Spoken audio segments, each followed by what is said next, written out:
but couldn't deal with the angle. So you guys, I'm going to say it again. You got to start remembering things. Okay? It's that simple. So let's start by doing what I've said to do from the beginning. Because there's another group of people who are desperate to make every single problem look like the last problem. And this was done purposefully so you could not do that. So, conservative force, is there one? Meaning, is there one of the fundamental forces acting on the object? Yeah, which one? So you should have drawn an arrow downwards to indicate the weight. Is there any surface in contact with the object? Yes.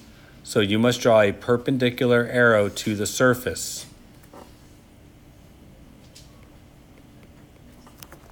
Not upwards.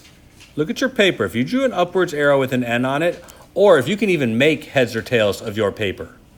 Because some of you, looks like you were just purposely drawing stuff to make me give you credit for garbage. And you had your notes available to you. But the wall can't push up on the book as a normal force. The definition of normal is perpendicular to the surface, and perpendicular means outwards away from the wall. Is there any string, rope, cable connected to the book? No.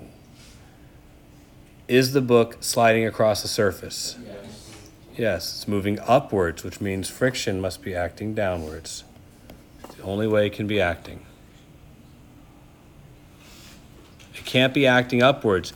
It could if the book were sliding down the wall. But I specified that the book was sliding up the wall. That's actually an important statement in this problem. And be aware, and I would write yourself some notes on this rather than just like agreeing and nodding and all that garbage. That the book slides down the wall, the friction would have been up. Me saying the book is sliding up the wall is naming a specific direction for the frictional force. The only other force that's left is the one that I gave you. And you got to draw that one. I don't remember the size I gave for this one. It doesn't matter, though. But who has it? Is it 25 or 30? 30 newtons. Now, you have to deal with that 60-degree angle.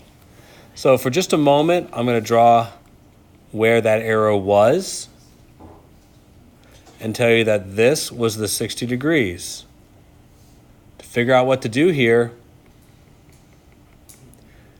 this is 60 degrees because they are vertical angles. Right? You have two lines that cross. They form two pairs of vertical angles. Those two angles have to be congruent because they are vertical angles. So it's not this one up here. As many of you guys who wanted to draw that one as being 60 degrees, it's not. So yeah, I'm going to expect you to have to do some geometry. It's just the way it's going to have to be. Now, once you've done that, the problem is a lot less interesting now. So the only thing you had to do was do something like that.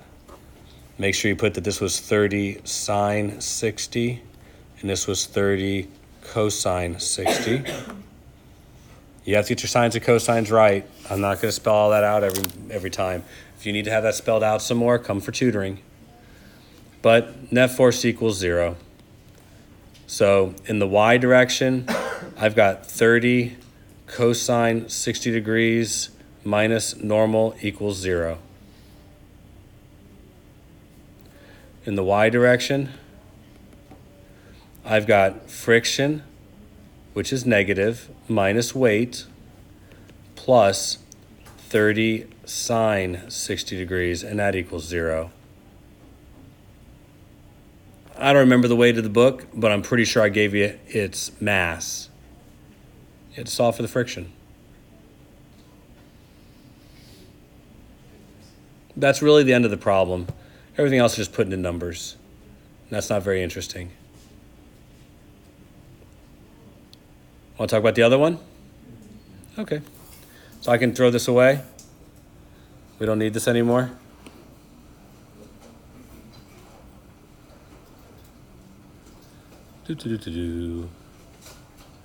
Let's see, the other one.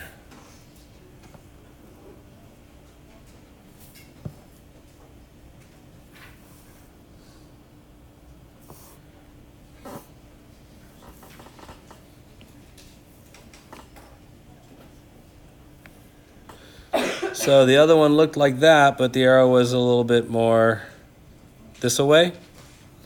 And I think I gave the angle there's 30 degrees.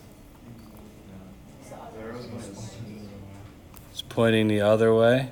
Okay.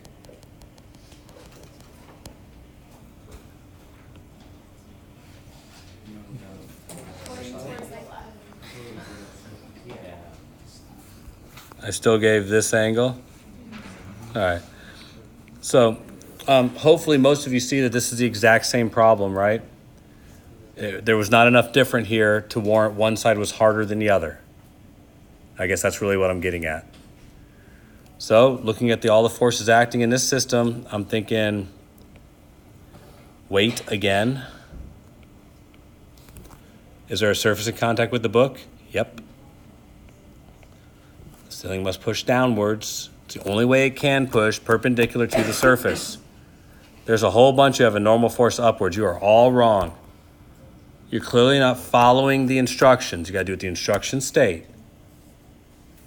So you can't have an upwards normal force. It's not like the ceiling is pulling up on the book. It can't happen. The ceiling is pushing down on the book to keep the book from going through the ceiling. There's friction. And then there's this force that I gave you.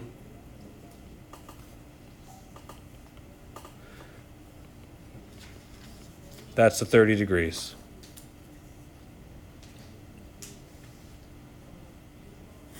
So I'll keep going a little bit, but I'm not going to go all the way through with it. I'm just going to give us kind of the finer points, the deets. I've got to wrap a triangle around this. There we go. What size is this force? 25 newtons? So 25 sine 30 here and 25 cosine 30 there. Net force in the x direction is 0, so I'm going to have 25 sine 30 minus friction equals 0. And net force in the y direction equals 0. So 25 cosine 30 minus mg minus normal equals 0. That's that. That's how it's done. Yep. When we're drawing our free body diagrams, is there a name that we can give the force that you gave us so that we can organize ourselves more? Sure. The best name to probably give it is something called an applied force or a given force. That would just be fine. All right. Do you see, though, why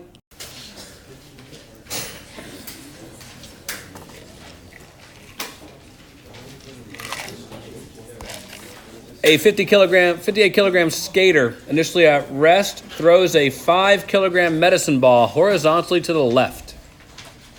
All right. Suppose the ball is accelerated through a distance of 1 meter before leaving the skater's hand at a speed of 7 meters per second. Assume the skater and the ball to be point-like and the surface to be frictionless and ignore air resistance.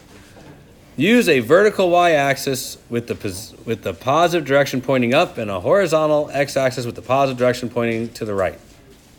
Okay, and it looks like there's a lot of questions here. So I'm just going to draw myself a quick little picture of this.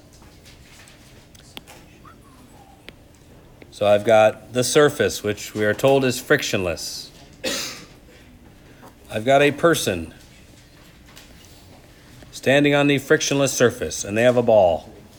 And they're going to throw the ball that way. Now, they gave me a bunch of info. They said the ball is going to start from rest, okay?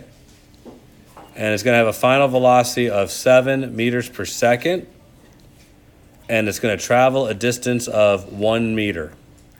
Now, look, I don't know what the question is, but I'm pretty sure I have the acceleration of the ball here.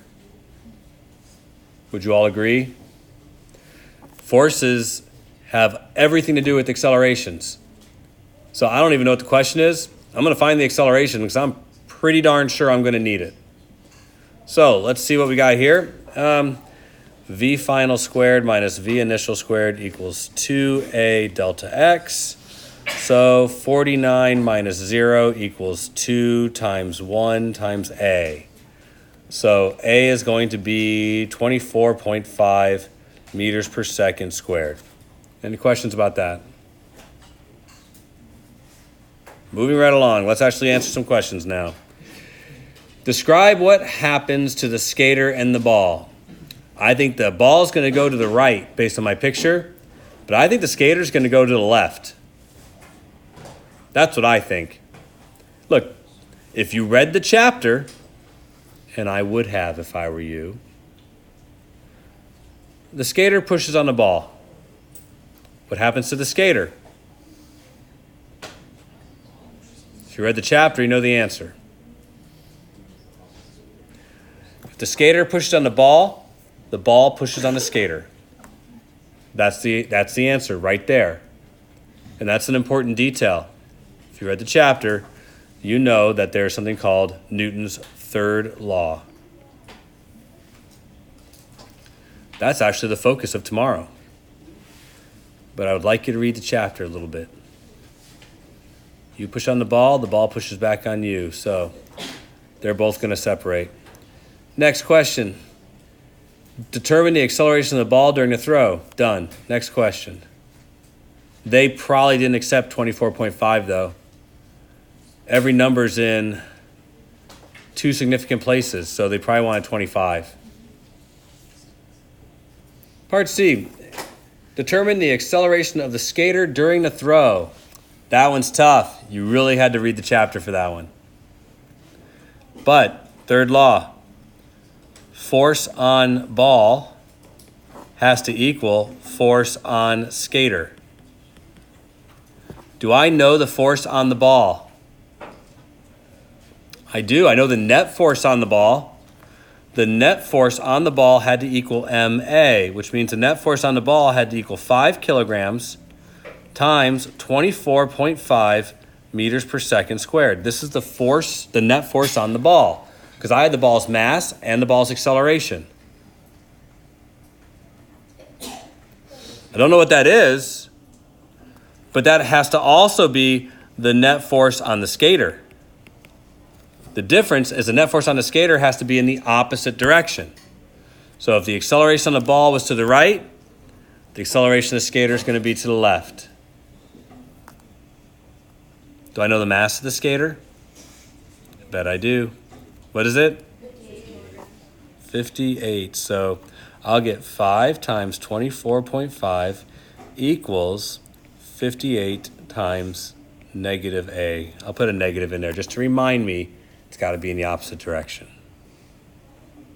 Keep going. Is there more? Draw a force diagram for the ball while the ball is being caught. Did something happen where they're catching the ball? There was a little pop-up after you answered one of the questions. It talked about somebody traveling in the opposite direction and caught the ball at the surface. I don't get any of that. Oh, here it is. I'm sorry.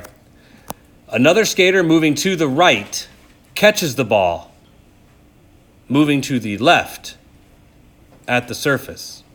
All right, so I must have drawn my picture wrong. The ball is thrown to the left. Thanks for, you guys didn't correct me, but it's okay. Does it change? It doesn't change any of the numbers, but it does change this question. So he throws the ball this way. There's another skater coming at him. All right. Great. Probably should have drawn that arrow a little higher. Don't want there to be any confusion. Arrow's up there. Yeah. So, another skater moving to the right catches the ball that's moving to the left. After the catch, both objects move to the right. Goody. Draw a force diagram for the ball while the ball is being caught. Look, the ball, I don't need any of these pictures for this. If the ball is moving to the left, and after being caught, the ball is now moving to the right, what direction was the force on the ball? I'm not trying to make this hard, but a force causes an acceleration. If I want to take this velocity and turn it into this velocity, what direction do I have to push on the ball? To the right. So my force diagram for the ball probably has weight, probably has normal force, but it probably has the person pushing on it this way. It's the only way to make the ball stop going to the left and start going to the right is to push on it that way. Is there more? Nope. Yep. Draw a force diagram for the skater while the ball is being caught. All right, well, the skater was going this way before he caught the ball, and the skater is going the same direction after he caught the ball. Do you think he's going faster or slower now? Slower. Yeah, I would agree. He's probably going slower. So when I draw the forces on them, it's probably got a bigger weight than the ball, probably a bigger normal force due to that from the ground, but it would have to be the same size pushing force. But all I cared about was the direction, so it better be to the left. If I want to slow the person down, I'd have to push in the opposite direction they're going. Alrighty. Wow, that's a long one. Lots of stuffy stuff. Good for you. Next. Yes, ma'am. So for 5C, I understand how to get the right answer. I was just confused on why it was less than 500 newtons. Okay, I don't know if I don't have 5C memorized. I was just confused. Spider-Man. Yeah. Okay, so this is very much in line with the elevator problem we did at the very beginning. Do you guys remember that? Okay. So Spider-Man holds the bottom of the elevator with one hand, with his other hand holds a spider cord, which is attached to a 51 kilogram box of explosives at the bottom of the cord. Determine the force that the cord exerts on the box if the elevator is at rest. So all of this is about the box, correct? The box is experiencing two forces. The box has weight and tension, and at rest, the net forces are equal to 0. Don't have to spend a lot of time drawing my coordinate system here, do I? Can I just kind of jump into this and say this direction's positive? And say tension minus weight equals 0. So tension minus mg equals 0. So tension equals mg. And mass was 51, right? I don't remember. 51 kilograms. So 51 times 9.8, probably about 500 newtons. Okay, next, part B. Determine the force that the cord exerts on the box if the elevator accelerates up at 2.6 meters per second. All right, now we're getting somewhere. Everything here is the same except from there down. Because now it's accelerating upwards, MA, which means I must be pulling harder. For it to accelerate upwards, the upward force has to be greater than the downwards force. So that's equal to MA. That's equal to MA, so tension equals mg plus MA. So 51 times 9.8 plus 51 times, what was it? 2.6. Whatever that is, that's the answer. I don't know what it is, but you can probably work the numbers out. Moving on, C. Determine the force that the cord exerts on the box if the upward moving elevator speed decreases at a rate of 2.6 meters per second squared. All righty. So now the elevator is accelerating downwards. The weight doesn't change, but the tension must be reduced. How does that affect this problem? Well, very little. The only thing I have to do is make sure I put a negative sign in for the acceleration here. It's accelerating downwards now. Therefore, the tension will be reduced so that the weight can bring the box to rest. So whatever that is the answer. That is the only difference. But direction plays an important part of these problems. Part D. Wow, what a jerk. All these different things. Determine the force that the cord exerts on the bottom of if the elevator falls freely. 0. The elevator falls freely. That means it's going to accelerate downwards at g. Does everybody understand that? So that suggests that all of these A's are now G, G, G, but they're downwards. So it's actually accelerating. So the tension would be 0. Bummer. They're all going to die. I saw that in a movie once. All right. Does that answer it? Yeah. Does that answer your question? Okay. I went through all of it because I know there's somebody who probably has that question, but they're just unwilling or unable to ask. I mean, just like.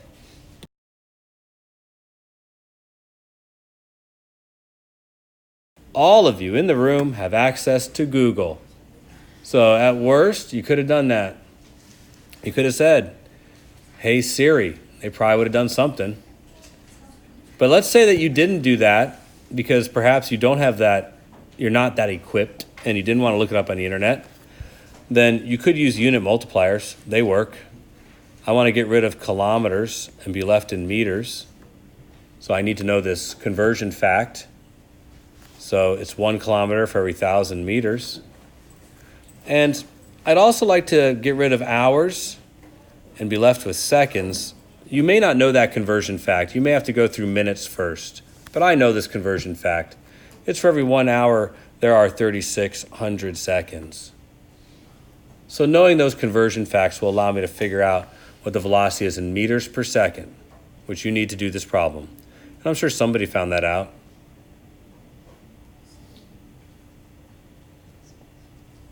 Or not. Yes, ma'am. Oh, no? What, sir? Okay. I'm going to put 74 because I just don't feel like doing the 0.88. The initial velocity, 0. Displacement, and this is why I need to make sure it's in meters, is they gave me that in 81 meters. So I don't really think I have to do these for you guys. You guys okay with this? We passed this test. So I hope you guys can. And I've already done this exact problem earlier. So you can solve for A. Let's go on. Determine the acceleration time. You can solve for T too. I don't want to do that either. You guys good for that? Just a motion equation. It's not interesting. Determine the average net force acting on the airplane. All right, now we're getting somewhere. The average net force is just MA. So you were given the mass of the plane, right? It's big, 2.1 times 10 to the fourth. Times whatever A you get from here. That's the answer. That's the net force on the plane. Not an interesting question. Not what's going to be on your test. Maybe multiple choice. You will not see that in the FRQs. Spider-Man question? Sure, that's fine. That can be in the FRQs. This one? No. I wouldn't waste your time or mine. Anything else on the homework?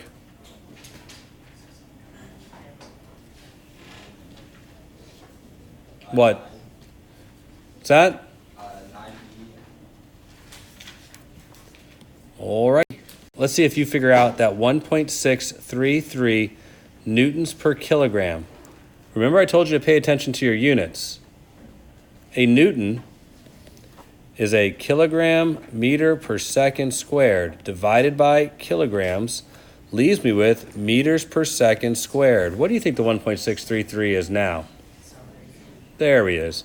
That is the acceleration of gravity on the moon. And yeah, I expect you to be able to be that smart. So, determine the average speed. Well, that one's pretty straightforward. The average speed is 160 meters in 130 seconds. Questions? Okie doke. Determine the upward force required to descend at a constant speed.